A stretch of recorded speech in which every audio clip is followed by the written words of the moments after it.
Sí, buenas noches. Bueno, les comparto.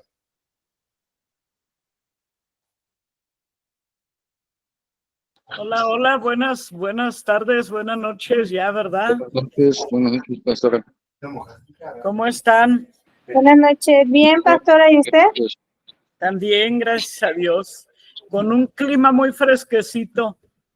Sí, qué a gusto. Sí, bien a gusto. Sí, ¿cómo están todos? ¿Cómo están? Bien, gracias, pastora. Aquí lloviendo. ¿Está lloviendo? Para allá. Acá por la zona de Vallarta. Vallarta y Sancio, más o menos. Está fuerte la lluvia. Aquí también ya está lloviendo, pero despacito. Bueno, pues vamos a dar inicio. Acá también. Sí, gloria a Dios. Vamos a abrir nuestro libro. Vamos a empezar la lección 5, donde nos habla hoy la lección acerca de la población de los ángeles santos, cómo están poblados, ¿verdad? Vamos a ver qué podemos aprender el día de hoy. Vamos a orar.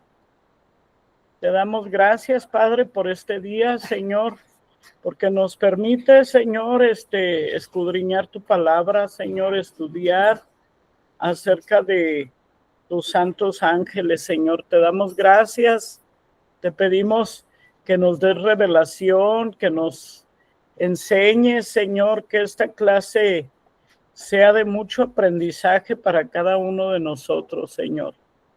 En el nombre de Jesús, amén. Gloria a Dios. Aunque a veces ya esto que estamos estudiando, pues ya lo hemos visto, ya lo sabemos, pero pues recordar es vivir, ¿verdad? Y recordar es bueno. Estar siempre, Moisés siempre les decía en Deuteronomio, recuerden. Entonces tenemos que estar recordando. Vamos a ver en la página 22 del libro, es la lección 5. ¿Ya la tienen?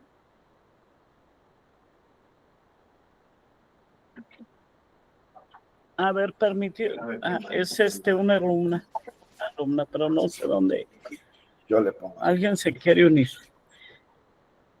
Entonces vamos a empezar a leer la lección. Dice, la población de los ángeles santos.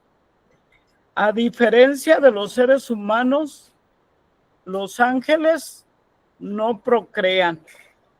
¿Verdad? Fíjese qué diferencia hay de los ángeles santos de Dios con nosotros los humanos. Nosotros Dios nos dio la grande bendición de procrear, ¿verdad? Pero ellos ni procrean, ni tienen sexo, ni mueren. Esa es la vida de los ángeles. Vamos a ir a Mateo 22:30, donde nos dice la palabra de Dios esto. Vamos a buscarla.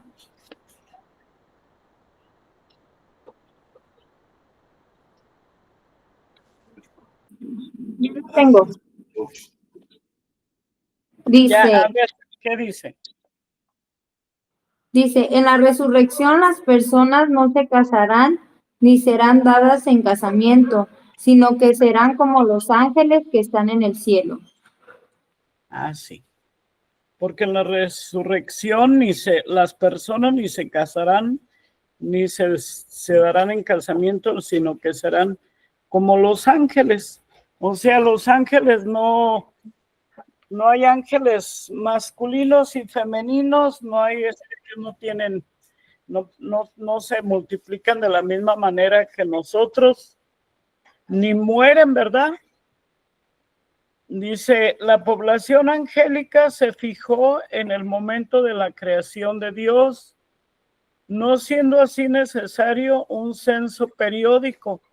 En Apocalipsis 12:4 indica que Satanás engañó a 1/3 de la población angélica para que desertara y se uniera a su rebelión contra Dios. Estos se convirtieron en ángeles malignos. 2/3 de los ángeles han permanecido fieles a Dios como ángeles elegidos. Vamos a ver en Apocalipsis 12:4, que nos dice que 1/3 fue los que Apocalipsis, ¿qué le dije? 12:4. Ajá. Ya lo tengo, dice, y su cola arrastraba la tercera parte de las estrellas del cielo, y los arrojó sobre la tierra. Y el dragón se paró frente a la mujer que estaba para dar a luz, al fin de devorar a su hijo tan pronto como naciese. Bien. Entonces aquí vemos que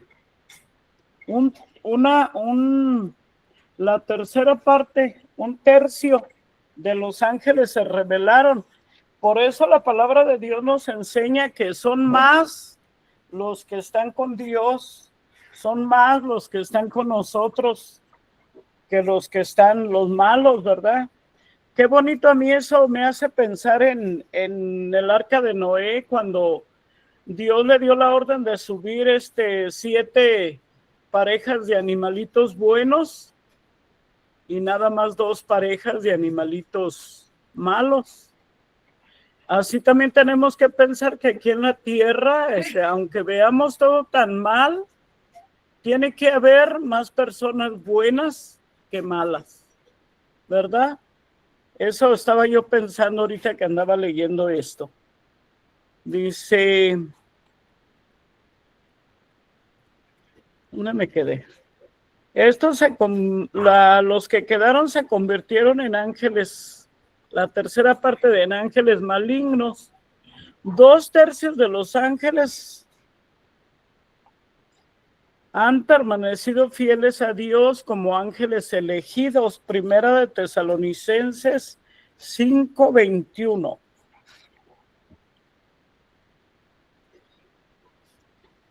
Pastor, yo creo que es Primera de Timoteo. Perdón, sí. Primera de Timoteo, gracias. No sé por qué dije Tesalonicenses. Nomás vi la T, ¿verdad? A ver, Primera de Timoteo 5:21.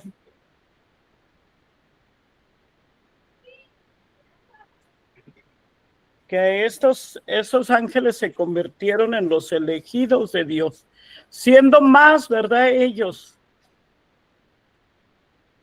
Dice, Primera de Timoteo 5:21, dice, te encarezco delante de Dios y del Señor Jesucristo y de sus ángeles escogidos, que guardes estas cosas sin prejuicios, no haciendo nada con parcialidad.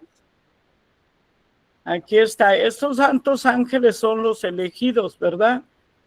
La Biblia no proporciona en ningún lugar un número exacto de la cantidad de ángeles. Sin embargo, existen suficientes descripciones exactas de la población angélica que nos provee una idea general mediante la consideración de estos indicios. Y es lo que vamos a ver hoy, ¿verdad? Vamos a ir al punto número 1, dice Primera de Reyes 22:19.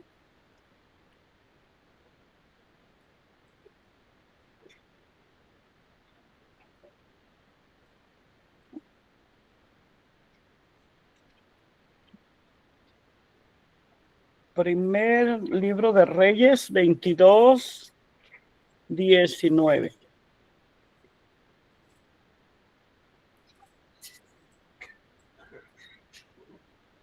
¿Lo podrías leer, Abimael?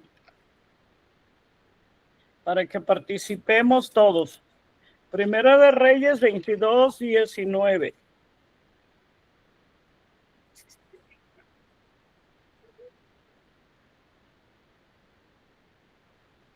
Primera de Reyes 22:19, ¿verdad?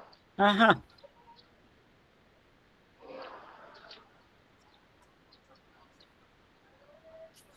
Dice, entonces él dijo, oye pues palabra de Jehová, yo vi a Jehová sentado en su trono, y todo el ejército de los cielos estaba junto a él, a su derecha y a su izquierda. Ujú. Eso es lo que nos dice aquí, ¿verdad? Todo el ejército, o sea, es una gran cantidad. La Biblia dice que millares de millares, ¿verdad? De ángeles que están con el Señor. Segunda de Crónicas 18:18.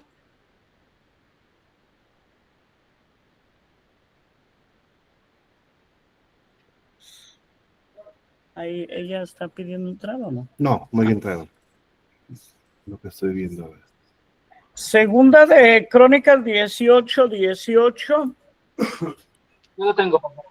Sí, a ver. Y dice, entonces él dijo, oíd pues palabra de Jehová, yo he visto a Jehová sentado en su trono, y todo el ejército de los cielos estaba a su mano derecha y a su izquierda. Dicen lo mismo, ¿verdad? Todo el ejército estaba, imagínense qué bonita la cantidad de ángeles santos que hay, aunque la Biblia no nos da un número exacto, pero aquí nos dice la palabra del Señor que Jehová estaba sentado en su trono y todo el ejército de los cielos a su mano derecha y a su izquierda. Una grande multitud de ángeles que tiene nuestro Señor, ¿verdad? La Biblia no proporciona, ya lo leí eso, ¿verdad? Ando arriba yo, perdón. Micaías vio al Señor sentado en su trono con toda la hueste celestial de pie en torno a él. La imagen gráfica describe una escena en la que los ángeles del cielo parecen tan innumerables como las estrellas del cielo. Eso es lo que nos dice la palabra. Cuando salimos a la calle y vemos todas las estrellas, así de innumerables son todos los ángeles del Señor. Génesis 15:5.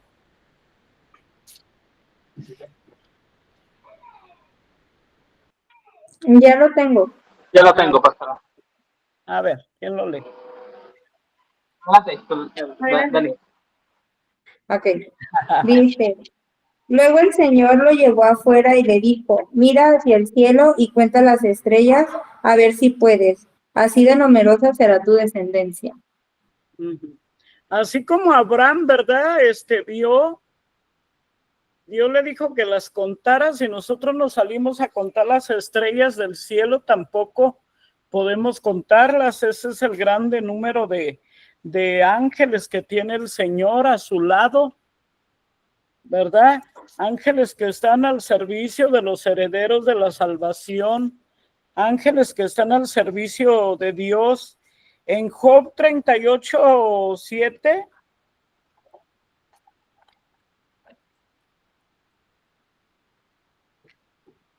Job 38, versículo 7, dice, cuando alababan todas las estrellas del alba y se regocijaban todos los hijos de Dios, así como las estrellas, ¿verdad? En gran cantidad. Salmo 103:21.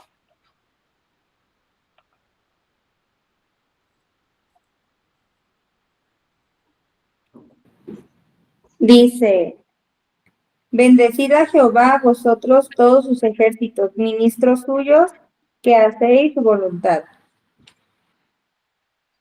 Salmo 103:21. Ajá.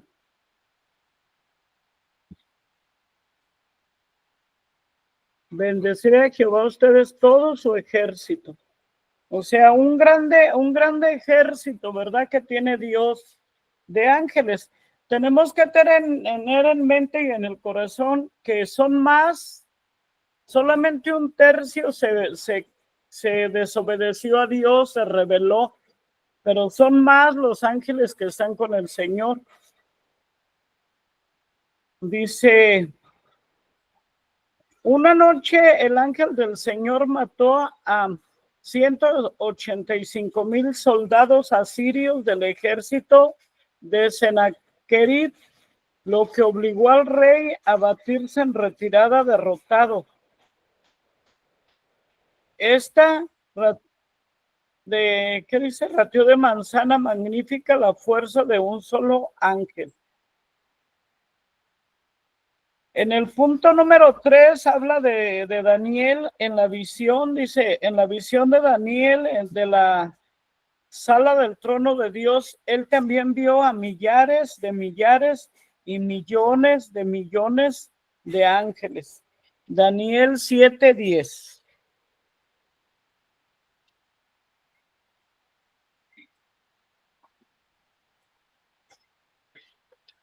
Todo esto nos ayuda a nosotros a no tener miedo, a recordar que los ángeles son ángeles ministradores al servicio de los que heredamos la salvación de Dios. Daniel 7, versículo 10.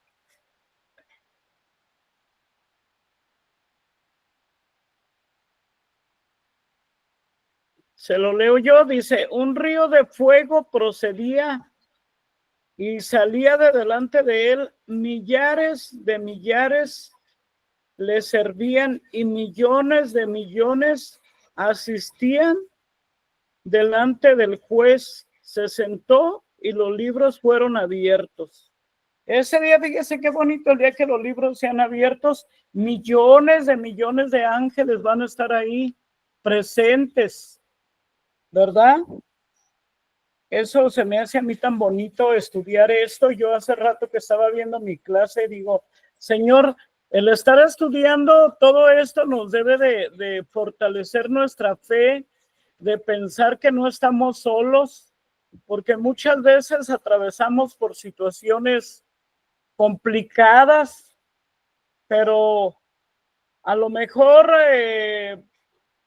pues ya como yo que tengo esta edad, yo puedo decir, como decía David, joven fui y estoy envejeciendo, pero nunca he visto justo desamparado ni su descendencia que mendigue pan.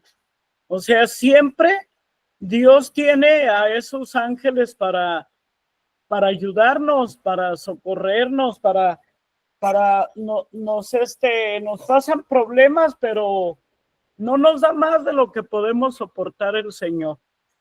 A mí se me hace muy bonito ver lo que dice aquí la Escritura, que eran millones de millones, y sobre todo lo más bonito, que ellos le servían al Señor, ¿verdad?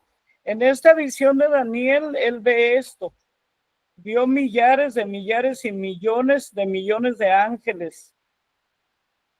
Y en el punto número 4, en Mateo 26:35, vamos a leer que Cristo le dijo a Pedro en el jardín de Getsemaní que si él pedía a Dios, Dios enviaría a más de 12 legiones de ángeles que lo rescataran.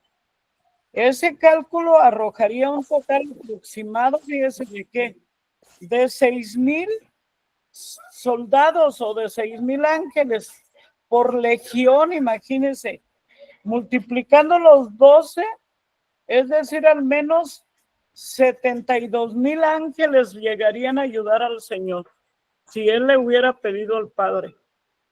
Pero usted sabe por qué no pidió el Señor a esos ángeles que vinieran a defenderlo, a llevárselo, porque el Señor nos amaba tanto que se portó valiente en todo momento para cumplir su misión de salvar a la humanidad, ¿verdad? Vamos a leerlo ahí en Mateo 26:53. Lo que me gusta de este libro que estamos estudiando es que por eso nos da las citas, ¿verdad? Mateo 26. A ver. Dice, ¿acaso piensas que no puedo ahora orar a mi Padre y que Él no me daría más de 12 legiones de ángeles? Fíjense qué bonito, si Jesús hubiera orado, Dios le podía haber mandado esas 12 legiones de ángeles para que lo rescataran. Pero no, ¿verdad? El Señor tenía un plan perfecto de salvarnos a todos. Entonces, ahí vemos eso, ¿verdad? Dice, al menos 72,000 ángeles. En realidad, el número excedería esta cantidad. Da la sensación de que un ejército de ángeles abrumadoramente grande sería despachado al instante para derrotar a los más de 600 soldados aproximadamente de una corte romana y la multitud acompañante que apareció para arrestar a Cristo. Eran poquitos los que fueron a arrestar al Señor. Si él hubiera pedido esos ángeles, imagínense cómo hubiera sido eso tan fantástico, ¿verdad? Pero lo más fantástico es que el Señor no los pidió. En el punto número 5 vemos en Lucas 2:13, en la narración del nacimiento de Cristo, Lucas describe a una multitud. Está la palabra en griego, pleitos de las huestes celestiales, que apareció de repente y entonó una doxología adecuada a aquel momento. En Hebreos 11:12. Este mismo término griego se usa para describir el alcance numérico de todas las estrellas del cielo, que empieza a ser más evidente la normalidad del ejército angélico. Lucas 2:13, si alguien lo tiene para leer. Ya lo tengo. A ver.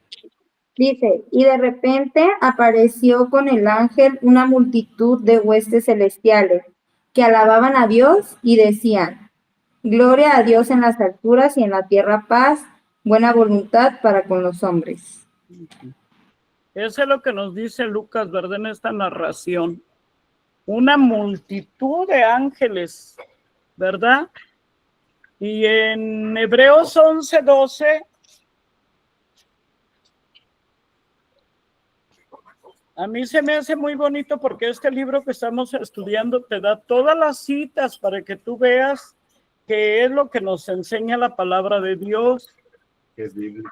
Que es bíblico todo esto que estamos estudiando. Hebreos 11:12. Yo, pastora. A ver. Por lo cual también de uno y de ese ya casi muerto salieron como las estrellas del cielo en multitud y como la arena innumerable que está en la orilla del mar. Fíjese qué bonito. Toda la multitud. Este mismo término griego se usa para describir el alcance numérico de las estrellas del cielo, que empieza a ser más evidente la normalidad del ejército angélico. Estamos estudiando todo esto y vemos las citas bíblicas que nos enseñan, ¿verdad? Y yo no sé a usted, pero a mí me llena mi corazón de mucha confianza en el Señor, de pensar que su plan perfecto del Señor de la salvación de la humanidad y de todo, él ya lo tiene todo establecido, su plan perfecto. Todo lo que dice la palabra de Dios se va a cumplir, ¿verdad? Y eso nos debe de motivar a nosotros pues a seguir adelante, a no desmayar, pase lo que pase en nuestra vida, porque a veces nos enfrentamos a cosas un poco difíciles, ¿verdad? Pero qué bonito estar estudiando esto, ¿verdad?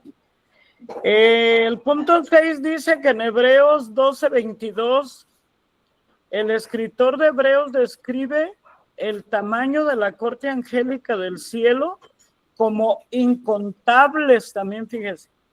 Aquí en Hebreos, el escritor de Hebreos lo llama incontables, o sea, así como a Abraham le dijo Dios, cuenta las estrellas y pues no podía.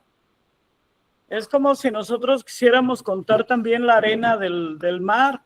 Si muchas veces con un puñito de arena que trajéramos en la mano, no podemos, ¿verdad?, contarlo. Hebreos 12:22, ¿qué nos dice la palabra? Yo, pastora.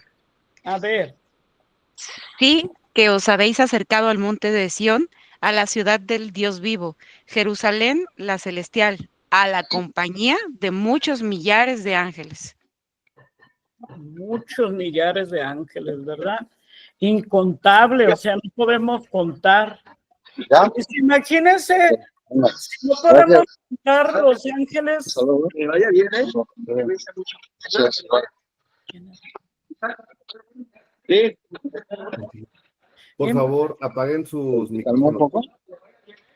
Imagínense si no podemos contar, si son incontables los No, el número de ángeles. Hola, ahorita.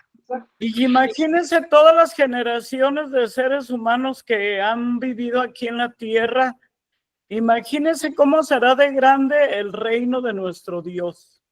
Imagínense cómo va a ser de hermoso ese reino. ¿Verdad? Un reino enorme, hermoso que nos espera si permanecemos fieles, ¿verdad, al Señor? Sí. En el punto número 5 dice en Apocalipsis 5:11, si lo quieren ir buscando, dice la escena angélica en el cielo se describe así. Su número era millones de millones, que significa en otras palabras un número que excede de lejos 10,000 veces 10,000 o 100 millones y 1,000 veces 1,000 o 1,000,000 en la declaración más impresionante de las escrituras que describen el número de los ángeles santos como extremadamente incalculables. O sea, es el tema que más se ve ahorita en esta lección. Que quiere Dios que sepamos que es innumerable, incalculable el número de ángeles. Ya tienen Apocalipsis 5:11. A ver, ¿qué nos dice?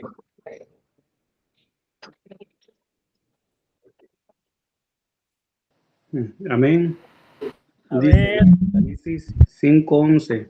Y miré y oí la voz de muchos ángeles alrededor del trono, y de los seres vivientes, y de los ancianos, y su número era millones de millones. Millones de millones. En esta noche es lo que tenemos que dejar en nuestra mente, en nuestro corazón, que son millones de millones los ángeles que están para servirle al Señor.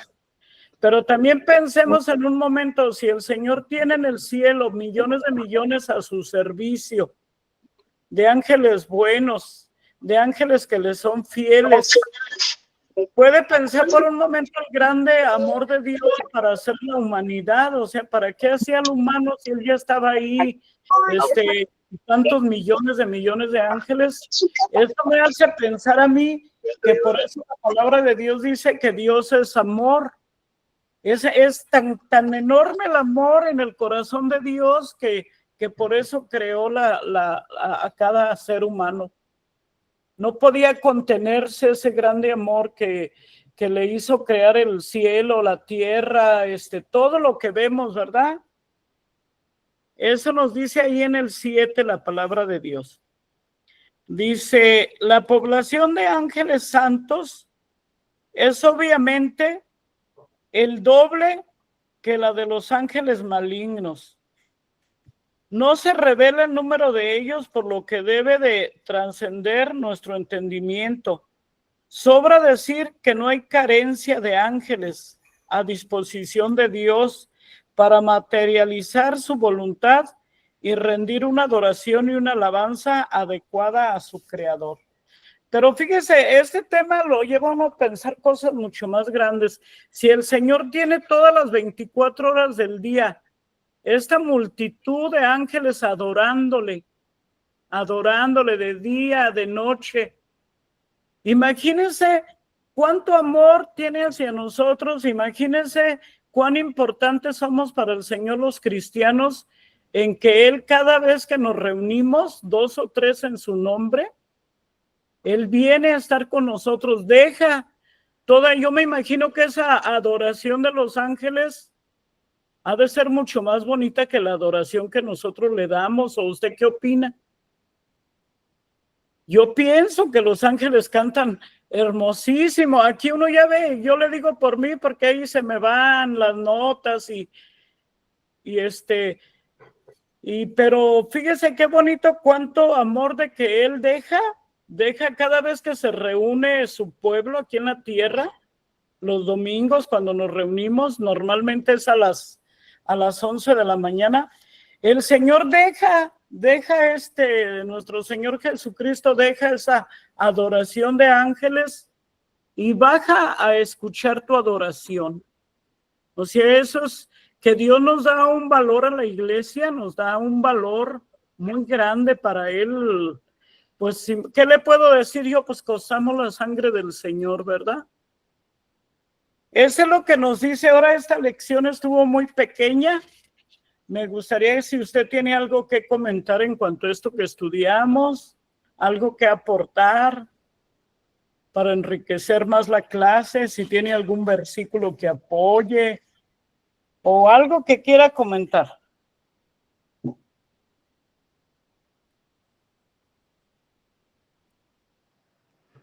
Amén. Pues al parecer que hay muchos ángeles y parece que están, no sé si todos o algunos a nuestra disposición, porque ángel quiere decir mensajero.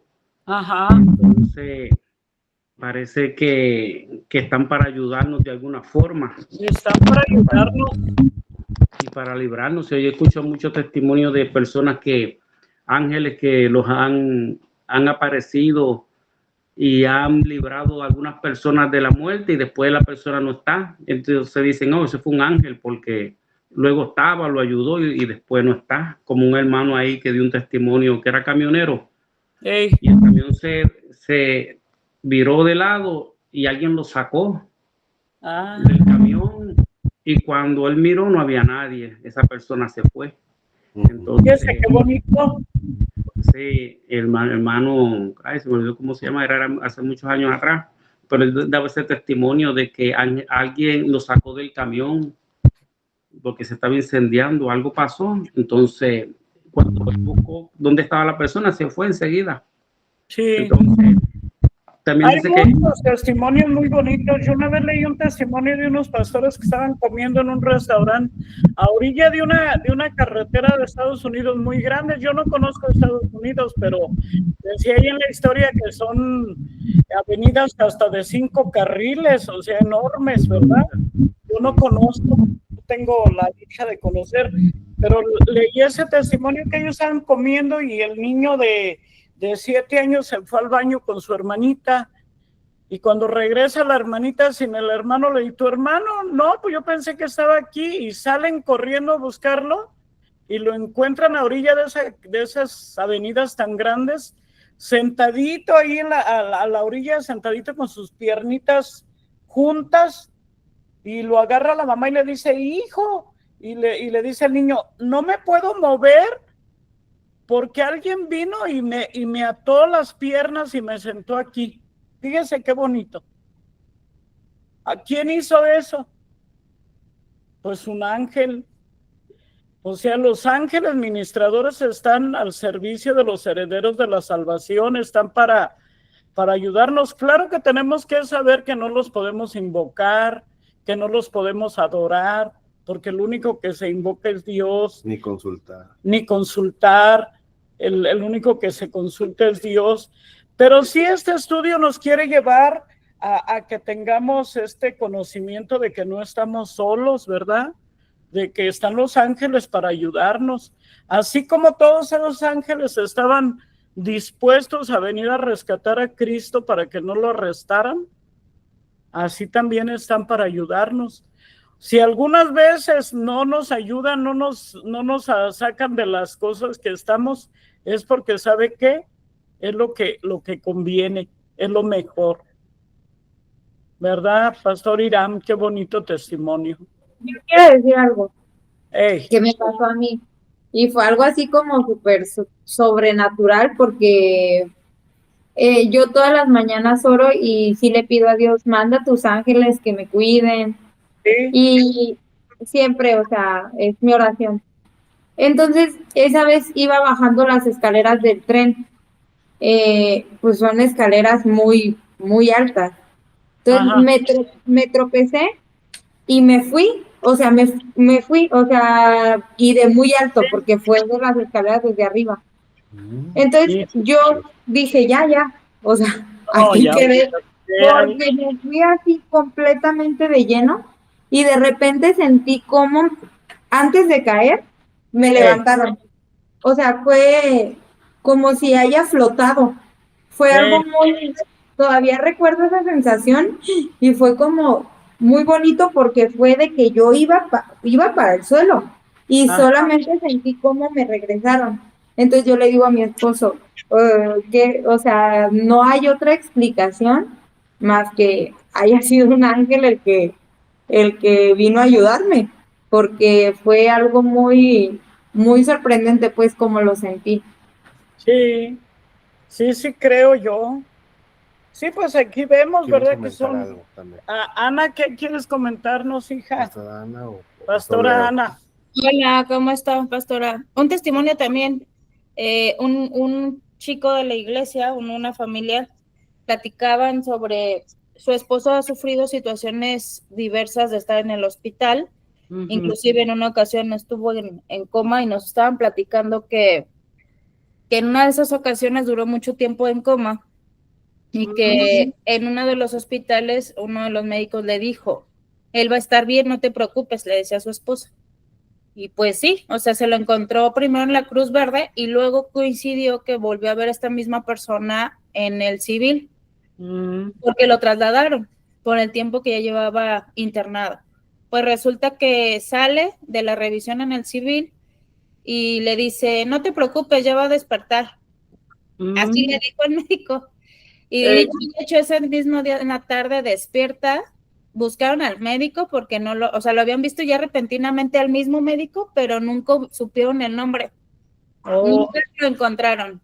Y dice que constantemente cuando las veces que ha estado hospitalizado, porque han sido en diferentes temporadas, el mismo médico vuelve a aparecer, pero ellos consideran que es un ángel el que ha estado resguardándolo al esposo de esta persona en la iglesia. Y platica, dice, la verdad ha sido un milagro porque cada vez que lo hemos topado, curiosamente nos da esperanza. Entonces yo creo que definitivamente lo que habla el libro es un testimonio claro de lo que alrededor podemos ver, ¿no? De la manera como los ángeles también los podemos tener cerca de nosotros y más cuando somos hijos, ¿no? Amados de Dios, que siempre está al resguardo de nosotros de diferentes formas. Sí, sí, amén, gloria a Dios. Qué bonito testimonio.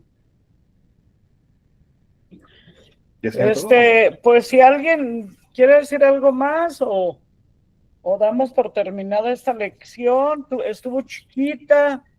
La tarea que les toca es elaborar un esquema con la información de esta lección. Aquí mismo en su libro, me gustaría que hicieran la tarea, porque ya al final del cuatrimestre, pues van a entregar los libros para yo calificarlos, ¿verdad? Entonces, es por mi parte todo. Dios me les bendiga mucho. Igualmente, vamos a... Bendiciones. Muy bien, bueno, pues son las 7:50, a las 8 iniciamos con la siguiente clase, ¿sí?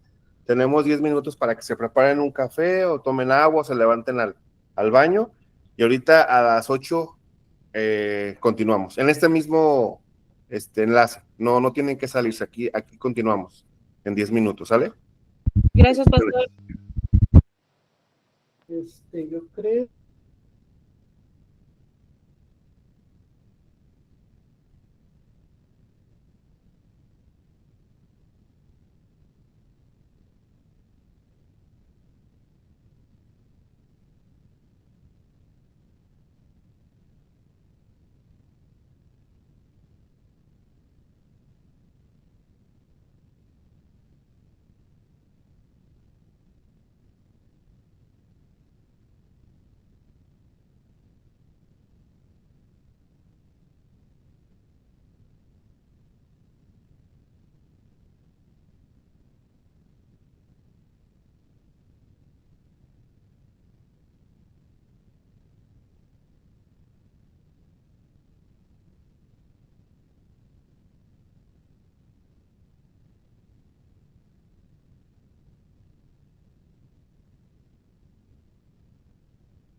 Bueno, pues vamos a ir integrándonos, por favor.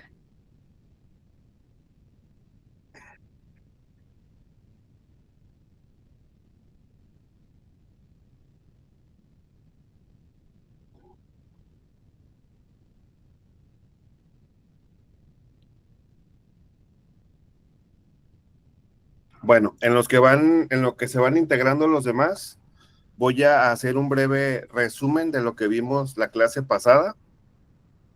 La clase pasada empezamos con exposiciones nuevamente. El pastor Leo nos estuvo hablando acerca del nombre, estamos en la exposición de los nombres de Jesús y el pastor Leo nos compartió acerca del nombre de Jesús, ¿verdad? Su significado, lo que significa tanto etimológicamente, es decir, su significado del nombre como su significado histórico. También por ahí estuvo Daniela explicándonos acerca del nombre de Cristo, también nos explicó su contexto histórico y su contexto de palabra, ¿verdad? Y el pastor Will también nos compartía acerca de el nombre de el Señor. Y bueno, eso fue lo que vimos la semana pasada. El día de hoy vamos a continuar con las exposiciones y vamos a iniciar con la pastora Ana. ¿Está lista, pastora? Sí, pastor. Adelante. A ver si la puedo compartir.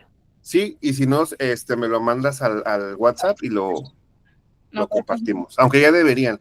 La semana pasada, una disculpa porque tenía problemas con el tema de la licencia, pero ya se resolvió. Ahí está la pantalla. Ahora sí, adelante. ¿Ya ven, verdad?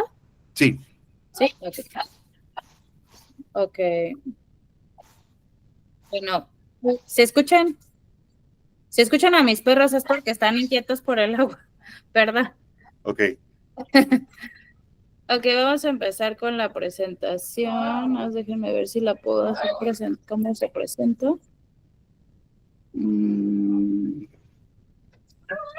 Voy. Creo que es donde dice ver, ¿no? O vista, me parece. Vista.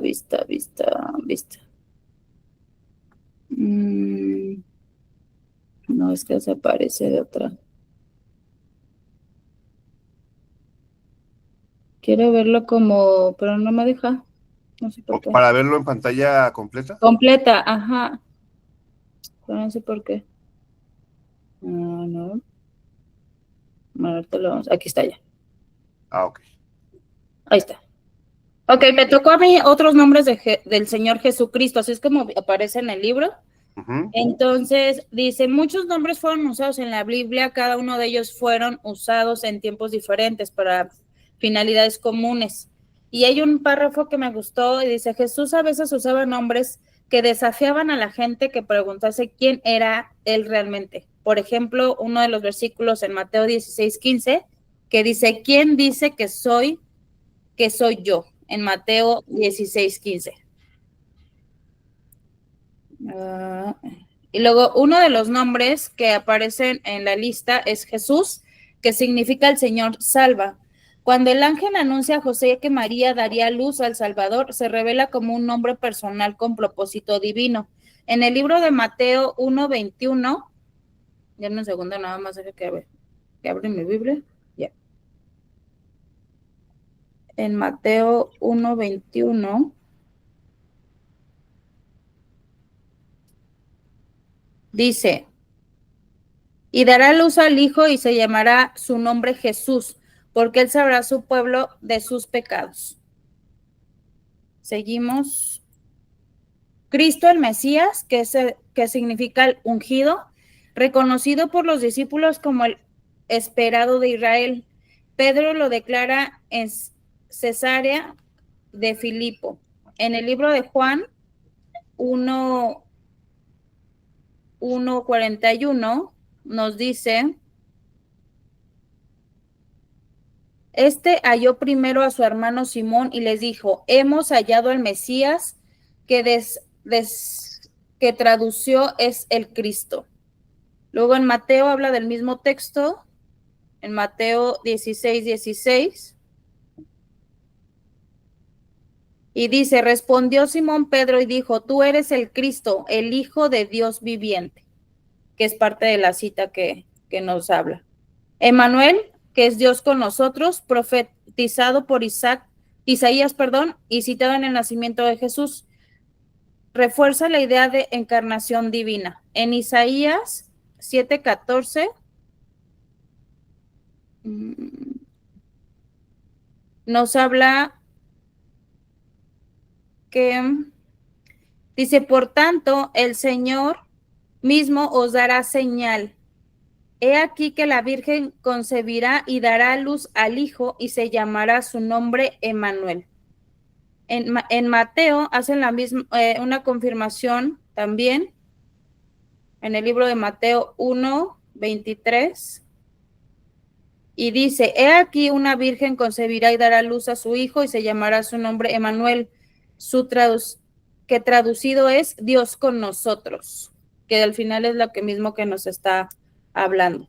Hijo de Dios, naturaleza divina, voz del cielo es el bautismo de Jesús, lo indica como tal, también declarado por los demonios y por los apóstoles. En Mateo 3:17 nos dice este versículo, dice, y hubo una voz del cielo que decía, este es mi hijo amado, en quien tengo complacencia. ¿Sí? ¿Alguien puede buscar Juan 3:16? Que creo que todos nos los debemos de saber, si no es que todos no lo sabemos. Yo te lo digo. Sí, gracias. Dice la palabra de Dios, porque de tal manera amó Dios al mundo que dio a su Hijo unigénito, Así es. para que todo aquel que en él cree no se pierda, mas tenga vida eterna. Amén. Bueno, seguimos. Hijo del hombre, bueno, aquí se amontonó un poco la de esta, pero dice, hijo del hombre, identificación en la humanidad. Jesús usaba este título como referencia a sí mismo, especialmente en contextos de sufrimiento, autoridad y juicio. En el libro de Mateo 8:20, nos dice que Jesús le dijo, las zorras tienen guarida y las aves del cielo nidos, mas el Hijo del Hombre no tiene dónde recostar su cabeza. En el libro de Daniel menciona también esta parte y nos habla del 7:13 y dice, miraba yo en la visión de la noche y he aquí que con las nubes del cielo veía una como un hijo del hombre, que vino hasta el anciano de días y le hicieron acercarse delante de él. Entonces vuelve a confirmar este nombre que le daban también a Jesucristo, Cordero de Dios, sacrificio por el pecado. Juan el Bautista lo llamó así cuando ve a Jesús venir a él, anunciando su misión redentora. En el libro de Juan 1:9, voy, Juan 1:9, no 29, perdón. Nos habla, el siguiente día vino Juan a Jesús que venía a él y dijo, he aquí el Cordero de Dios que quita el pecado del mundo. Otro nombre que fue el Verbo o Logos, palabra eterna de Dios. En la instrucción del Evangelio de Juan, antes de la creación, se presenta a Jesús como el Verbo que se hizo carne. En Juan 1, del 1 al 14, dice, el principio era el Verbo y el Verbo era Dios, y el Verbo era Dios. Este era el principio con Dios. Todas las cosas porque fueron hechas y sin él nada de lo que ha sido hecho fue hecho, en el cual estaba la vida y la vida era luz del hombre. La luz de las tinieblas resplandece y las tinieblas no prevalecían contra ella. Hubo un hombre enviado de Dios, al cual se llamaba Juan. Este vino por testimonio para que diese testimonio de la luz, a fin de que todos creyeran que él no era la luz, sino para que diese testimonio de la luz. Aquella luz verdadera que alumbra a todo hombre venía a este mundo, en el cual estaba en el mundo por el que fue hecho. pero el mundo no lo conocía. A lo suyo vino y a los suyos no lo recibieron. Mas todos los que recibieron a los que creen en su nombre, les dio potestad de ser hechos hijos de Dios, los cuales no los engendraron de sangre, ni de voluntad de carne, ni de voluntad de varón, sino de Dios. Y aquel verbo fue hecho carne, habitó entre nosotros y vino su gloria para lo del ungido del Padre, lleno de su gracia y de verdad. El buen pastor, guía y protector del pueblo. Durante su ministerio público, Jesús se compara con un pastor que da la vida por sus ovejas. En el libro de Juan 10:11 nos dice: yo soy el buen pastor de vida da por las ovejas.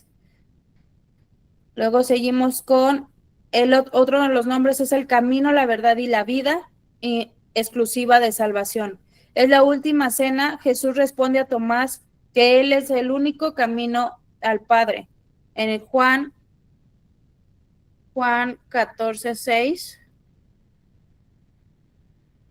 dice: Jesús le dijo: yo soy el camino y la verdad y la vida, y nadie viene al Padre sino por mí. Quien no ha visto la película de Chosen, la última, en esa parte habla de eso, justamente. La luz del mundo, dice, fuente de dirección y verdad. Jesús lo declara durante las fiestas judías de los tabernáculos, en medio de la enseñanza en el templo.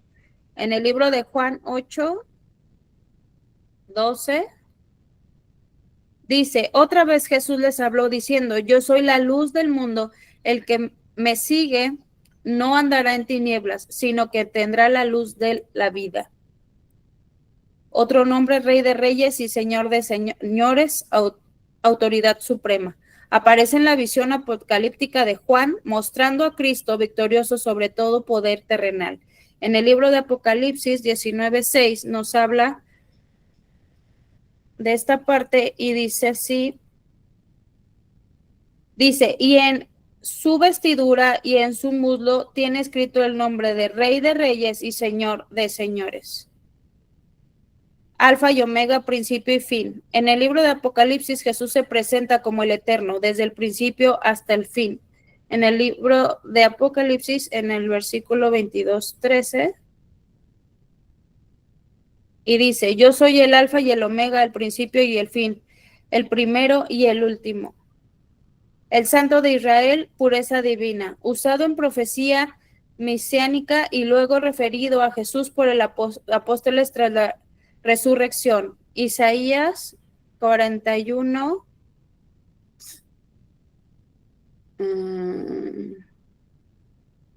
Isaías 41. 14. Y nos dice: no temas, gusano de Jacob, oh vosotros los pocos de Israel, yo soy tu socorro, dijo Jehová. El Santo de Israel es tu Redentor.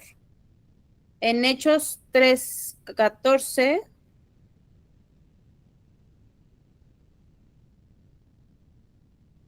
dice: mas vosotros negasteis el santo y el justo, y pediste que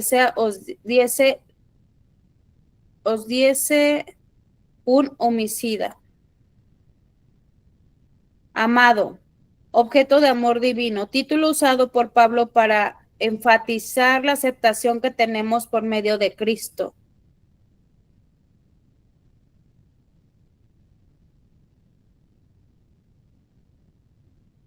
Y dice así: para alabanza de la gloria de su gracia, por lo cual nos hizo aceptos en el amado. Príncipe de paz, portador de paz verdadera, profetizado por Isaías como uno de los títulos del Mesías venidero.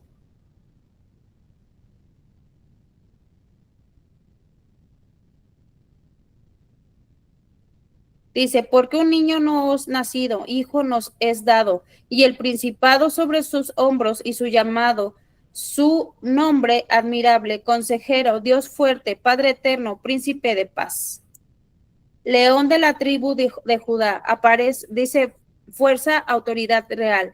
Aparece en la visión de Juan en el Apocalipsis, identificado a Jesús como el descendiente real de Judá. En Apocalipsis 5:5 nos dice: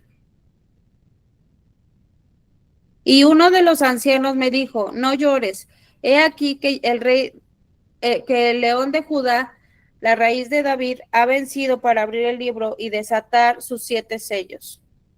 Roca, piedra angular, fundamento inamovible, usado por Pedro y Pablo para referirse a Jesús en lo profundo, rechazado por los hombres para regocijo de Dios.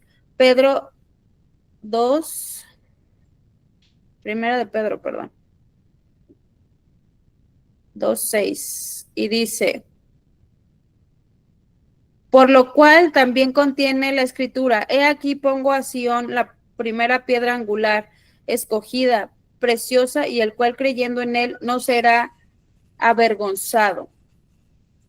En el libro de Salmos también nos habla sobre este pasaje en el 18:22.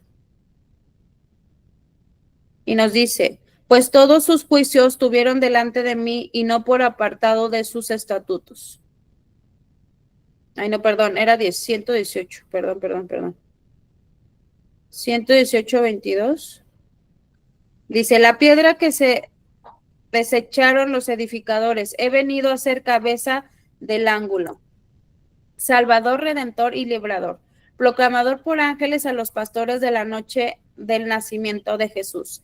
En el libro de Lucas 2:11 nos dice: que os he nacido hoy en la ciudad de David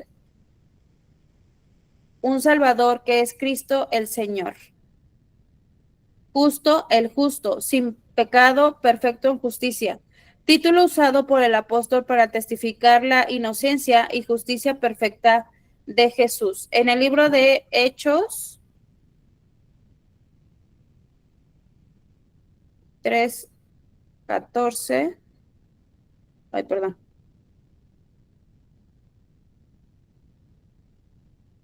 Dice: mas vosotros negasteis a santos y al justo, y pedéis que os diese un homicida.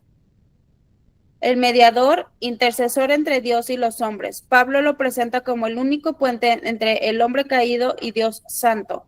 En primera de Timoteo 2:5, y dice: hay un solo Dios y un solo mediador entre Dios y los hombres, Jesucristo hombre. Bueno, al final, ¿sí me ven ahí? Ya. Al final, pues, viendo todos los nombres, llegamos a la conclusión de que, de acuerdo a las temporadas que Jesús vivía o Jesucristo, era como él usaba estos términos, o los mismos pueblos o los que estaban en ese momento con él eran los que lo determinaban en ese nombre, ¿no? No era como casualidad. ¿Alguna duda? ¿Pregunta? ¿Dudas o comentarios, amados alumnos? Digo, muchos de los nombres ya los conocemos, casi la mayoría, y esto es en el tema de Jesucristo, porque si lo usamos con Dios o tenemos con Dios, hay todavía muchísimos más nombres que realmente no también son usados. Hay muchos más. Estos fueron los más relevantes o los más usados dentro de la palabra, que realmente fueron los más resumidos. Hay otros nombres que inclusive los mencionan también aquí en el libro, que hay uno, déjenles, busco aquí en la página, que menciona el libro, que dice que el póster Adán, que decían que era como el primero de la humanidad. Había otro nombre que también mencionan, que era príncipe de los pastores, el obispo, el pastor, productor y distribuidor de vidas divinas en nosotros. O sea, hay muchísimos nombres que se usan en la palabra y de acuerdo a la versión es como es mencionado. Obviamente cada uno tiene su lugar de acuerdo al tiempo, a la temporada y el momento que se estaba viviendo en ese libro. Así es, pues excelente, pastora Ana, muchas gracias por presentarnos esta información. Lo que podemos entender, como nos dice la pastora Ana, es que Jesús en el momento, en el tiempo y en la circunstancia donde se presentó, le fue dado un nombre, ¿verdad? Y eso es algo muy hermoso, que Jesús no solamente o no exclusivamente su nombre es el Salvador, sino que es Dios con nosotros, Emmanuel, ¿verdad? Como lo mencionó ella, el Salvador, el Sanador y todos los nombres que mencionó. Entonces, es algo muy hermoso saber, justamente yo les hacía la comparación de que hoy en día hay en las doctrinas falsas o en estas rebeliones que se han levantado en contra del evangelismo, que se levantan y que dicen que Jesús solamente fue un filósofo, un maestro o una persona muy estudiada más. Nosotros podemos contradecir eso fácilmente como esto, ¿verdad?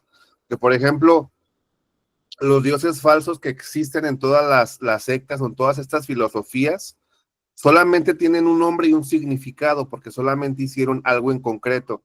Pero nosotros podemos ver que el nombre de Jesús, de Cristo, del Señor, tiene muchos nombres y muchos significados, puesto que Dios hizo muchísimas cosas. Dice el libro de Juan que lo que él escribió es solamente una parte, porque si escribiera todos los milagros, todo el poder y la gloria que mostró aquí en la tierra, no hubiera alcanzado, ¿verdad? Los textos para explicarnos. Entonces, es hermoso saber que servimos y que amamos a un Cristo vivo, a un Cristo que tiene múltiples nombres y que en cada uno de ellos su nombre resalta como el poderoso, como el que da, como el que nos da a nosotros. Y eso es algo muy hermoso para guardarlo en nuestro corazón, ¿verdad? Bueno, si no hay más dudas o más comentarios, vamos a ver. Ray, una cosa. Sí, adelante. Sí. Nada más quería revisar, no estoy seguro si se mencionaron todos los 7 yo sois de Juan. No, porque no venía faltaron. yo manejando, Sí, que es la luz del mundo, la puerta de el las buen ovejas, pastor, el así buen es, pastor, la vid verdadera, la sal, la sal del mundo. así es. Sí, así No sé es, faltaron. no sé cuántos se mencionaron porque venía yo manejando, ¿Cuántos pero había que mencionaste, considerarlos pastor Ana? porque esos son los yo soy dichos por Jesús. Así es. No Es por que un profeta, no por un apóstol. Mencioné solamente, creo que son 20. Sí, hay muchísimos más. De hecho, la lista... Sí, lo entiendo. Son muchísimos. Pero sí, gracias, pastor. Lo que el pastor aporta es muy cierto. Los 7 yo soy mencionados por Jesús de hecho, justamente acabo hace 2 semanas de predicar esto. Jesús nos muestra, pues, que lo es todo, ¿no? En resumen, el buen pastor, la vid verdadera, la puerta, el camino, la resurrección, la sal y la luz. Entonces, adicional de lo que nos comentó la pastora Ana, que también muy interesante, muchos nombres, ¿verdad? Y sería muy interesante estudiar cada uno, porque cada uno, como les comenté ahorita, tiene un contexto, así como tuvo un contexto en el momento en el que Jesús se manifestó a la persona, al momento o a la circunstancia, pues Jesús se sigue manifestando y revelando hoy en día en nuestras vidas, como todos esos nombres. Adelante, pastora. De hecho, hay otros libros que también encontré, obviamente ya son mucho más, que es el de Yahvé Shalom, Yahvé Jireh, o sea, hay muchos más, eran casi como, de esos nada más eran 50, pero como el libro decía son específicamente Jesucristo y como Jesucristo lo reducía, porque si los buscas como Cristo son otros y si los buscas como Dios es otro. Entonces te da un desglose totalmente diferente de cada uno de los nombres. No terminaríamos de descubrir en la Biblia, porque justamente eso hablábamos en el grupo que vemos los viernes, hablábamos de la Biblia, de la importancia de la Biblia y que decíamos que a pesar de los años que lleva que se imprimió la primera, actualmente sigues viendo las mismas doctrinas o la misma parte que Dios nos habla de la vida, ¿no? O sea, del reflejo del que Él quiere ser para nosotros, como decimos, el Salvador, la luz, la verdad, todos esos términos que Él usa para que nosotros entendamos la importancia que tienen nuestras vidas. Y a veces todavía sí no logramos interpretar o no logramos identificar. Creo que a veces es nuestro corazón el que necesita estar abierto a lo que Dios nos quiere hablar en su doctrina, porque hoy puedo estar sensible y de repente me habla en los libros de Pablo todo lo que quiero aprender, ¿no? Y de repente me voy a Esther y lo leo en Esther y digo, me quebranto, o voy a Cantares si estoy viviendo una situación de la pareja y pues te quebrantas, ¿no? O sea, yo creo que cada libro te lleva a una historia diferente, pero creo que a veces tiene que estar preparado tu corazón para saber qué es lo que quieres, qué es lo que Dios está interpretando en ese momento, ¿no? O sea, creo que cada palabra, cada versículo, cada significado que tiene, y no es que a lo mejor el pastor Ray me va a entender una cosa y yo otra, no, simplemente es como está nuestro corazón o qué tan sensible está a la voz de Dios, porque es lo que nos falta. A veces nos dicen, es que yo no escucho, yo lo ahorita que estamos dando curso, yo no escucho la voz de Dios. Le digo, es que no estás atento a lo que Dios quiere hablarte. Amén, amén, correcto. Muy cierto, gracias, pastora Ana, excelente su presentación. Y vamos a continuar, bueno, seguiré el hermano Alonso, pero ya me mandó un mensaje que tuvo una dificultad, no se va a poder conectar por el tema de la lluvia. Vamos a continuar con nuestra hermana Lulú. ¿Está lista, hermana Lulú? Sí, aquí ando, ahí voy. Buenas noches, hermana. Buenas noches. Lista. ¿Usted nos dice si le apoyamos a algo? Sí, ahorita les proyecto mi presentación, nada más jalo algo que tengo aquí. Excelente. Un segundo, un minutito máximo. Sí, no se preocupe. Mientras la hermana se va alistando, les voy compartiendo entonces. La siguiente semana, entonces, tocaría la exposición justamente al hermano Alonso, que hoy no se pudo conectar por temas de la lluvia, y el pastor Irán con el tema, el pastor Irán le va a tocar Hijo de Dios, ¿sí?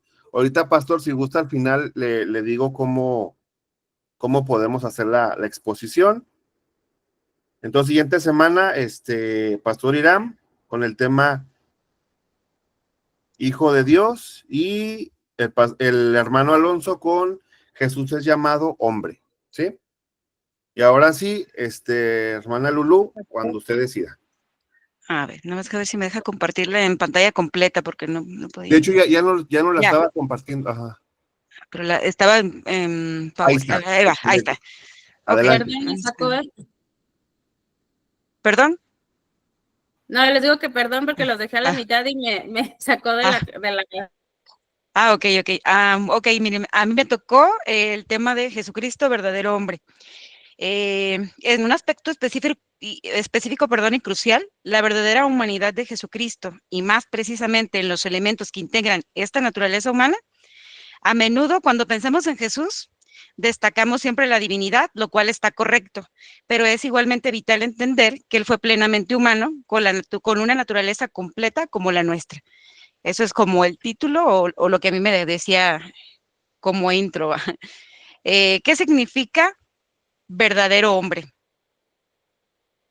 Cuando la Biblia y la teología afirman que Jesús es un verdadero hombre, no se refiere a que parecía humano, como si fuera un disfraz o una ilusión. Se refiere a que Él asumió una naturaleza humana completa y auténtica. Esto significa que poseyó todos los componentes esenciales que nos definen como personas: cuerpo, alma, espíritu humano. Es decir, tuvo un cuerpo, lo que les comentaba, alma, espíritu, y a través de ellos experimentó todas las facetas de la experiencia humana, de existencia humana, perdón, desde la alegría, dolor, fatiga, tristeza. Claro está, pues sin pecado, ¿no? A diferencia de nosotros. Comprender estos elementos es la clave para entender la magnitud de su encarnación y la eficacia de su obra redentora. Un cuerpo humano real. En este caso, el primer elemento fundamental de la humanidad de Jesús es un cuerpo físico real. Jesús no era un ser etéreo o un fantasma, sino fue de carne y hueso como nosotros lo somos. Él nació como un bebé, creció y vivió con una vida con limitaciones físicas humanas. Tuvo hambre después de ayunar, sed en el pozo de Samaria y en la cruz, y se cansaba de los largos viajes. En el Evangelio de Lucas 24:39 está una prueba bíblica de esto, donde nos dice que nos da una prueba contundente después de su resurrección. Jesús invitó a sus discípulos a tocarlo, diciendo: miren mis manos, miren mis pies, pueden ver que de veras soy yo, tóquenme y asegúrense de que no soy un fantasma, pues los fantasmas no tienen cuerpo, como ven que yo tengo. Esto para mí es crucial, ya que su cuerpo fue tan real que pudo sufrir, morir, y tan real que igual resucitó. En Juan 1:14 lo resume perfectamente: y la palabra se hizo carne y habitó entre nosotros. Dios mismo asumió un cuerpo humano. La realidad de su cuerpo es la base para que su sacrificio en la cruz haya sido un acto real de expiación por nuestros pecados. Como elemento número 2 es una alma humana genuina. Este es el segundo elemento. Jesús no solo era un cuerpo, también tenía una vida interior rica y compleja, con un intelecto, emociones y una voluntad propia, aunque siempre alineadas con la voluntad divina. Él no solo reaccionaba de forma automática, pensaba profundamente, procesaba información, sentía compasión, alegría, indignación, y como nosotros, también experimentó el dolor emocional. Un pasaje lo ilustra vívidamente, que es Mateo 26:38, de esto de dolor emocional, cuando en el Getsemaní él dice: mi alma está destrozada de tanta tristeza hasta el punto de la muerte. Quédense aquí y velen conmigo. Aquí vemos a Jesús experimentando en realidad una angustia profunda y genuina en lo más interno de su ser, una tristeza muy intensa que incluso amenazaba su vida. Esto demuestra la existencia real de su alma humana y su capacidad de sentir de manera plena. Como elemento número 3, tenemos un espíritu humano vital. Finalmente, pues Jesús poseía un espíritu humano vital, el principio de vida que lo hacía un ser vivo y que lo conectaba intrínsecamente con Dios, el Padre. Nuestro espíritu es aquello que nos permite interactuar con el ámbito espiritual, y en el caso de Jesús, le permitía vivir una vida perfecta en obediencia y comunión con el Padre desde su humanidad. El momento culmen de esta verdad se ve en la cruz, en Juan 19:30. Leemos que después de decir consumado es, Jesús, inclinando la cabeza, entregó su espíritu. Similarmente, también en Lucas 23:46, sus últimas palabras registradas son: y Jesús, clamando a gran voz, dijo: Padre, en tus manos encomiendo mi espíritu. Aquí nos muestra que Jesús, como un hombre confiado en su espíritu al Padre, estaba confiando el espíritu al Padre en el momento de su muerte. Estos pasajes demuestran claramente que su muerte, o su espíritu humano, se separó de su cuerpo, tal como sucede en la muerte de cualquier ser humano, de cualquiera de nosotros. La existencia de su espíritu humano es clave para entender su vida de total dependencia y obediencia a Dios. Y como conclusión, pues es un salvador plenamente humano. Para recapitular esta exposición, exploramos, si recuerdan, son 3 elementos esenciales: la naturaleza humana de Jesucristo, que son el cuerpo humano, un alma genuina y un espíritu vital. Es verdad o es central, es verdad central para nuestra fe, y nos asegura que Jesús no fue un Dios lejano, sino un Dios encarnado que se hizo uno de nosotros. Él es verdadero Dios y verdadero hombre en una sola persona, un misterio que llamamos la unión hipostática. Su humanidad completa es lo que permitió representarnos, sufrir, morir y resucitar por nosotros. Nos da un Salvador que comprende perfectamente nuestras debilidades y luchas, y un modelo perfecto de cómo vivir en obediencia a Dios.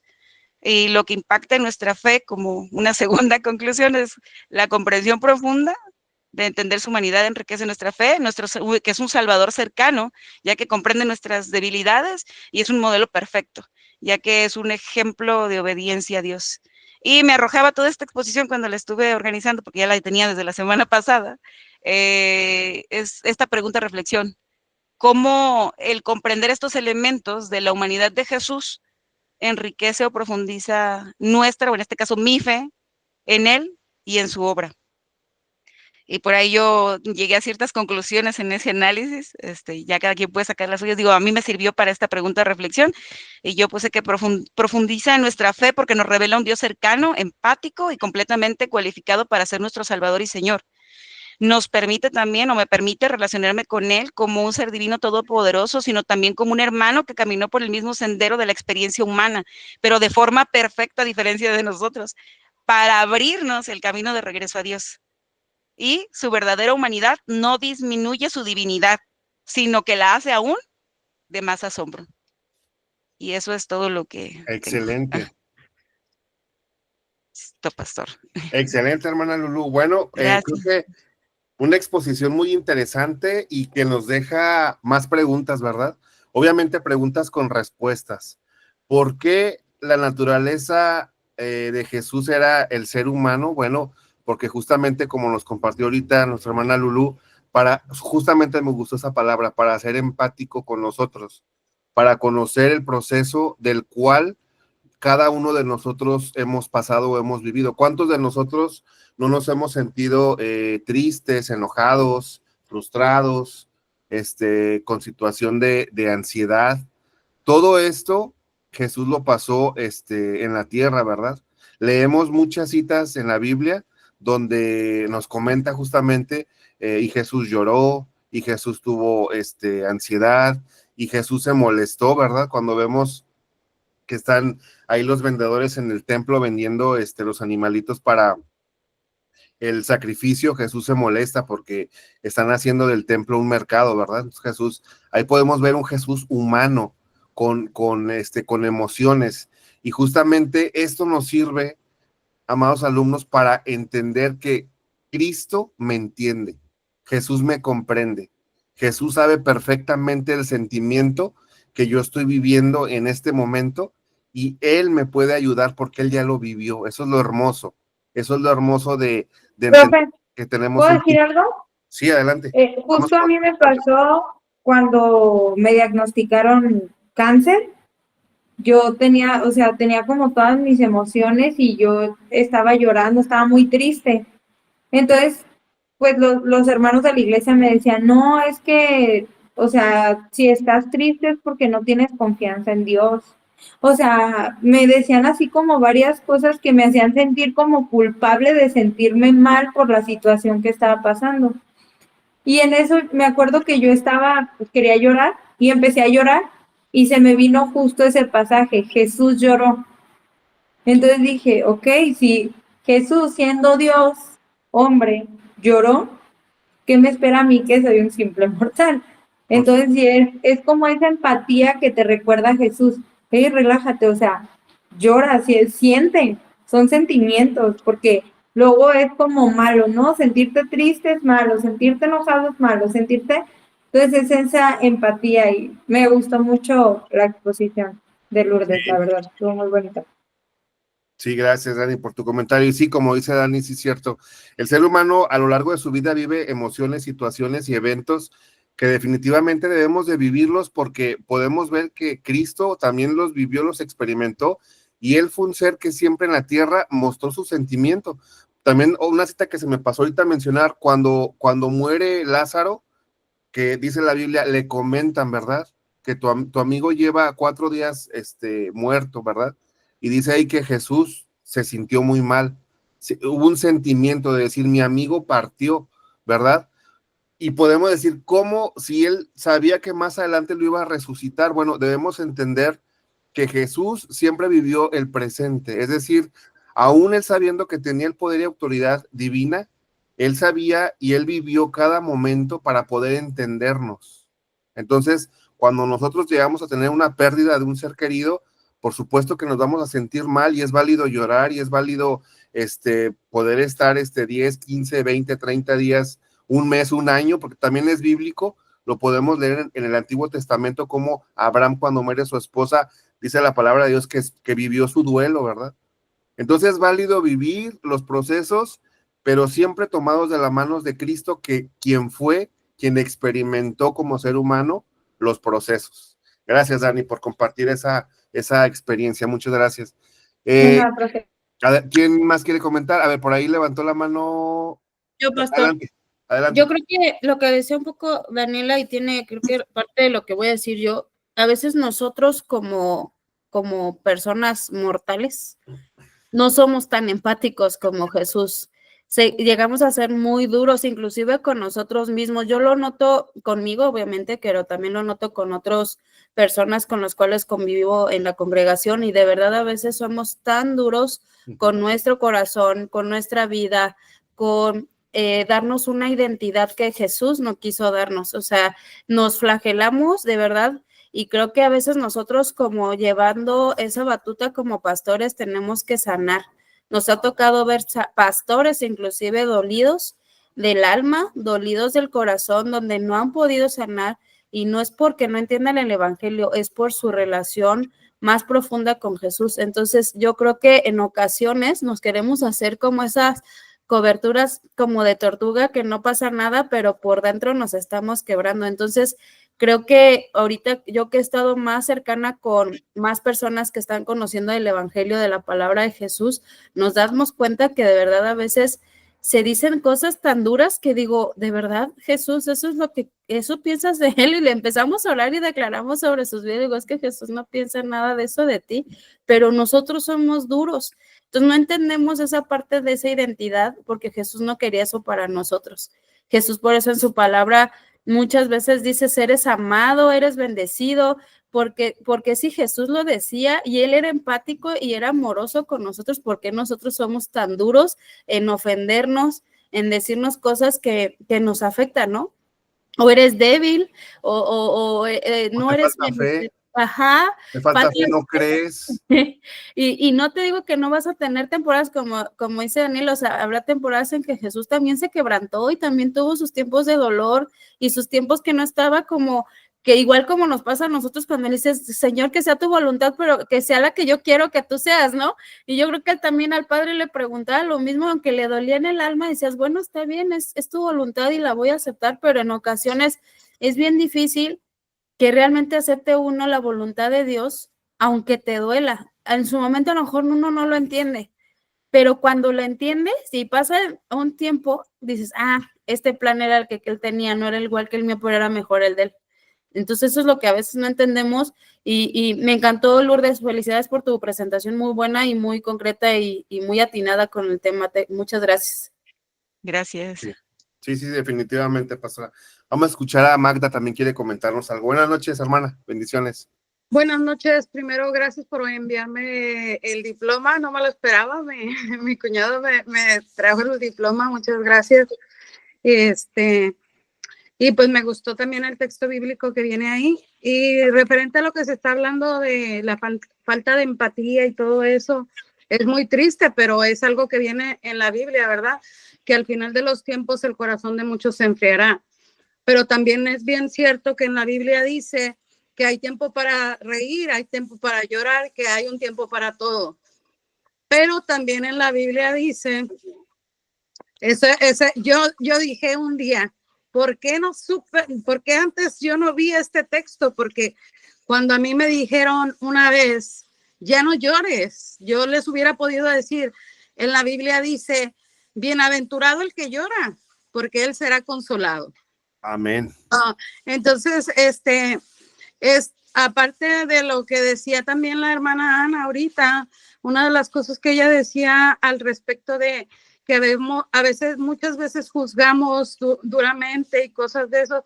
Yo creo que muchas veces yo lo digo por mí, yo lo digo porque es en mi ignorancia, porque también dice en la palabra que por falta de conocimiento mi pueblo pereció. Y la Biblia la tenemos para eso, porque en la Biblia viene para guiarnos en todos los aspectos de nuestra vida, ¿verdad?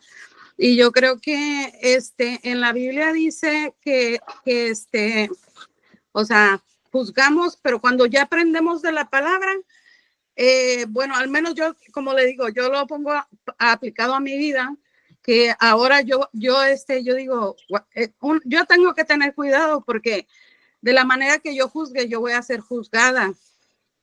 De la manera que que yo,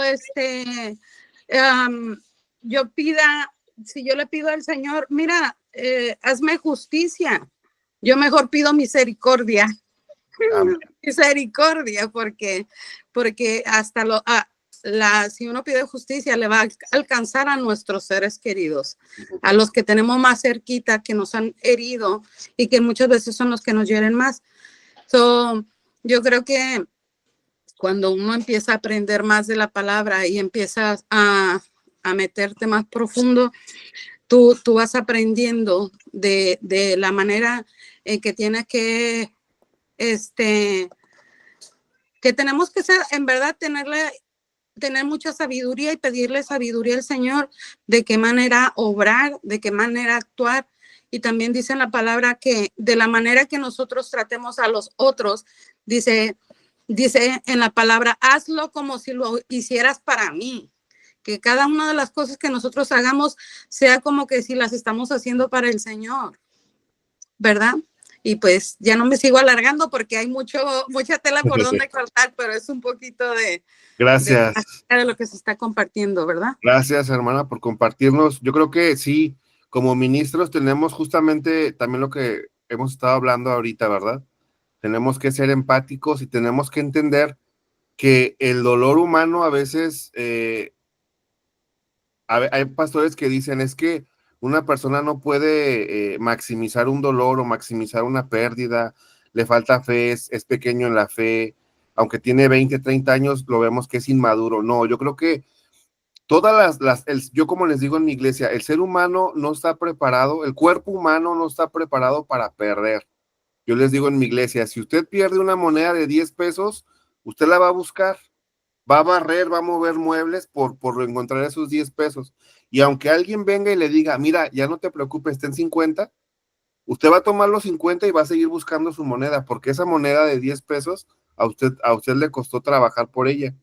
Entonces, el ser humano no está preparado para perder, pero por eso Cristo nos comprende, nos entiende todas esas partes humanas, tanto de pérdida, de dolor, de enojo, de desilusión, de tristeza, porque Cristo nos comprende. Es lo hermoso de Cristo, ¿verdad? Que Él nos entiende perfectamente. Bueno, vamos a... Quería ver con ustedes un tema, a ver si se nos da el tiempo. Vamos a ver el tema de las actividades y experiencias de Jesús físicas. Si quiere, abra su libro. Vamos a abrir el libro.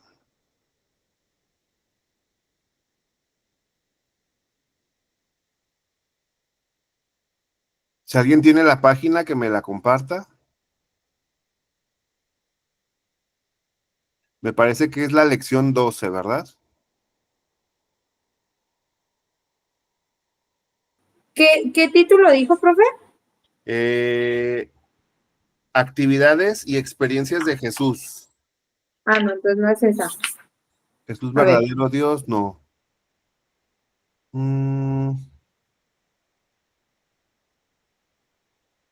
Se supone que es después de la exposición de Lulú, de la humanidad de Jesús. ¿Qué lección era, Lulú? ¿Recuerdas? Es la 9. La 9, entonces va a ser, a ver.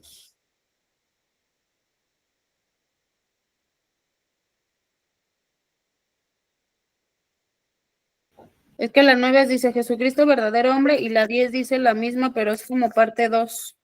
Sí, va a ser la 10. A ver, abre la lección 10. ¿Es Jesucristo verdadero hombre 2? Parte 2.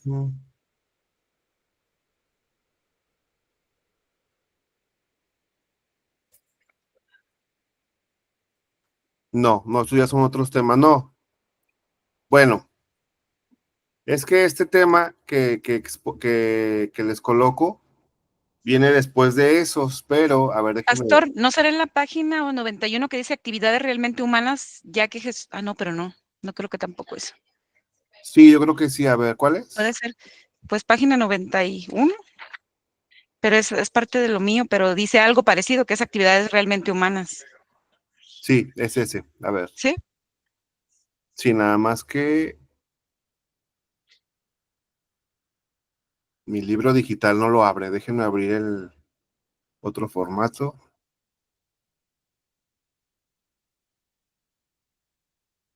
¿O me puedes ayudar a dar lectura, Lulu? Tú que ya lo tienes abierto, por favor. Sí, es en donde me dice actividades realmente humanas. Sí. Ok, el título principal era Jesús poseyó una verdadera humanidad.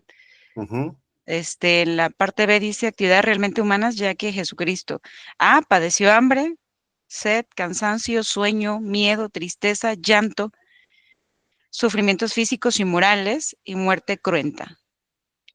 B, tuvo emociones, amor, amistad, ira santa, compasión entrañable, enojo mezclado de tristeza y sorpresa. C, estuvo sujeto a las leyes del crecimiento, de la obediencia, de la limitación, de la tentación, aunque sin pecado ni quinta columna, hubo que enseñarle a hablar, a andar, a leer y a escribir. Preguntaba para saber y se asombraba de lo que no sospechaba, pues en cuanto hombre no lo sabía todo. Esa es la parte de actividades realmente humanas, ya que Jesucristo. Sí, eso era. Gracias. Ok. Entonces, bueno, esto es como complemento justamente a lo que expusieron el día de hoy sus compañeros. Podemos ver que Jesús tuvo un proceso humano al 100%, como dice ahí su manual. Fue enseñado a caminar, fue enseñado a escribir, fue enseñado a hablar, le fueron enseñados modales, le fue enseñado la Torá. La Torá ya saben que son los primeros 5 libros del Antiguo Testamento, de Génesis, Éxodo, Levítico, Números y Deuteronomio. Le fue enseñado las costumbres de su pueblo, le fue enseñado todos los procesos de higiene que podemos leer en Levíticos para el pueblo de Israel. Y Jesús fue creciendo, dice la palabra de Dios. En la Biblia vemos a Jesús cuando se pierde en el templo, ¿verdad? Ahí lo vemos como niño. Y en la siguiente escena que vemos de Jesús ya es cuando hace el primer milagro, cuando convierte el jugo en vino, ¿verdad? Perdón, el agua en vino. Entonces, en ese inter de Jesús que se pierde en el templo al primer milagro de Jesús, hay una historia que obviamente no está en la Biblia, ¿verdad? Pero definitivamente todo ese tiempo Jesús fue creciendo en sabiduría, en comprensión, y Jesús también se dedicó. Es importante la parte, ¿por qué creen ustedes que es importante la parte en la que Jesús se pierde en el templo como niño? Porque ahí nos muestra la palabra de Dios que Jesús también se instruía en la palabra de Dios. Es decir, aunque él tenía también la parte divina, la parte de Dios, él también leyó la Torá, se instruyó en la Torá, y podemos ver muchos pasajes donde Jesús recita la Torá, recita a los profetas, los nombra. En sus predicaciones que da al principio, antes de su ministerio, él recita las profecías de los profetas, de Isaías, ¿verdad? De todos ellos. Y ya en su ministerio es donde Cristo empieza a narrar o a contar sus historias, las parábolas, hablándonos del reino de Dios. Entonces, es muy interesante entender esta parte, y justamente el manual por eso nos lleva a este punto, a entender que Jesús fue 100% Dios, pero también 100% hombre, con todos los procesos de un ser humano. Pero algo muy importante en su manual y en la Biblia también nos dice que sin pecado, ¿verdad? Fue tentado en todo, tuvo todas las pruebas, todas las luchas, pero no pecó, ¿verdad? Por eso Cristo nos comprende. Pues bueno, hasta aquí dejamos la clase del día de hoy. Le agradezco a los que expusieron, muy buenas exposiciones. Y bueno, si no hay ningún otro comentario, nos vemos la siguiente semana. ¿Quieren comentar algo o finalizamos? Yo le pregunté cuál era el tema que yo iba a exponer, pero no me contestó cuál tema. Sí, hermana. La siguiente semana otra vez vuelve a ser clase normal. Yo voy a dar la clase y les vuelvo a dar los temas para dentro de 2 o 3 semanas, ¿sí? Para que solamente la siguiente semana va a exponer el hermano Alonso y el pastor Irán una exposición chiquita. Yo doy la introducción al siguiente tema y les doy los siguientes temas a los que aún no han expuesto. Los que aún no han expuesto, van a exponer más adelante. Sí, lo vamos a ir haciendo por temas y por procesos. Entonces, no se me desesperen, más adelante van a exponer. ¿Qué más les iba a comentar? Sí, adelante. De tarea, ahorita, hoy se tiene que entregar el cuestionario 8. Justamente es lo que les iba a comentar. Hermana Lulú, me dijo que su exposición es de qué lección, de la 8. Es 8, creo yo. Ah, sí, la humanidad de Jesús, ajá, lección 8. Correcto. Uh-huh. Entonces, bueno, en teoría, hasta el día de hoy deberían de llevar a la lección 8, ¿sí? Si la tienen hecha, me la pueden enviar. Si no la han elaborado, tienen hasta la siguiente semana para enviarme su cuestionario número 8. ¿Sale? Y bueno, si no hay más dudas, amados alumnos, que tengan un excelente inicio de semana, descansen y nos vemos la siguiente semana. Los que continúan en el diplomado, ahorita les envío el link en unos 10 minutitos, ¿sí? Bendiciones. Gracias, profe. Buenas Hasta noches. luego. Gracias, bendecida noche. Buenas noches, bendiciones. Hasta luego.